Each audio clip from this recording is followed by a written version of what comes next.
उनके अंदर के बच्चे को पहचानें। Rule number 5। क्या आपने कभी किसी बच्चे को देखा है जो अपने माता पिता के पास भाग कर जाता है और उनके गले लग जाता है? मान लीजिए कि एक छोटा बच्चा है जिसने अपनी माँ को काफी समय बाद देखा है, तो आपको क्या लगता है कि उसकी पहली प्रतिक्रिया क्या होगी? वो जरूर अपनी माँ को देखते ही उसे गले लगाने की कोशिश करेगा। वैसे ही हम सबके अंदर भी एक ऐसा ही बच्चा है जो उन लोगों को करीब लाने की कोशिश करता है जो हमें सुरक्षित और खुश महसूस कराते हैं। अगर आप किसी व्यक्ति को वास्तव में प्रभावित करना चाहते हैं तो उसके लिए सबसे अच्छा तरीका ये होगा कि आप उनके अंदर के बच्चे को पहचानें और उसे खुश करें। अगर उनके अंदर का बालक मन आपसे खुश होता है तो वो व्यक्ति आपको अवश्य ही स्वीकार करेगा। लेखिका की एक दोस्त थी कार्ला, जिसका हाल ही में तलाक हुआ था। वो एक बड़ी कंपनी में काफी सम्मानित पद पर काम कर रही थी। कार्ला का व्यक्तित्व काफी आकर्षक था। एक बार लेखिका और कार्ला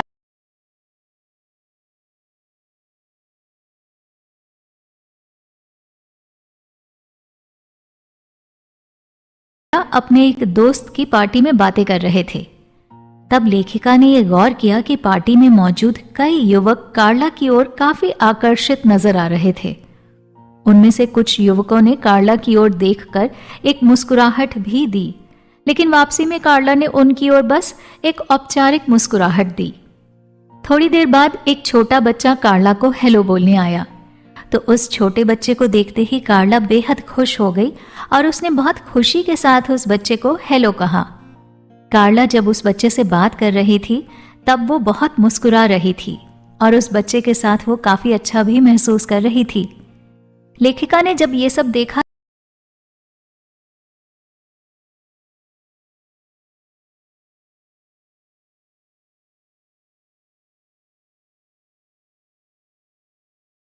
तो उसने कार्ला से पूछा कि वो एक बार उनमें से किसी युवक के साथ भी ऐसे ही बात करने की कोशिश क्यों नहीं करती।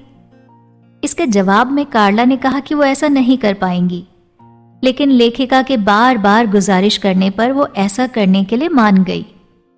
और थोड़े ही समय बाद जब एक युवक कार्ला की ओर देखकर मुस्कुराया तो इस बार कार्ला ने भी एक चमकती हुई मुस्कान के साथ उस युवक को हेलो कहा और उसे उनके साथ शामिल होने के लिए कहा।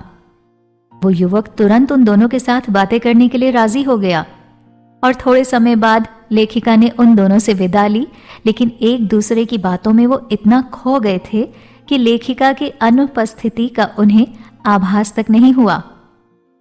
इस घटना को देखकर लेखिका ने यह समझ लिया कि यदि हम किसी व्यक्ति को प्रभावित करना चाहते हैं तो हमें हर व्यक्ति के अंदर के बच्चे को खुश करना होगा।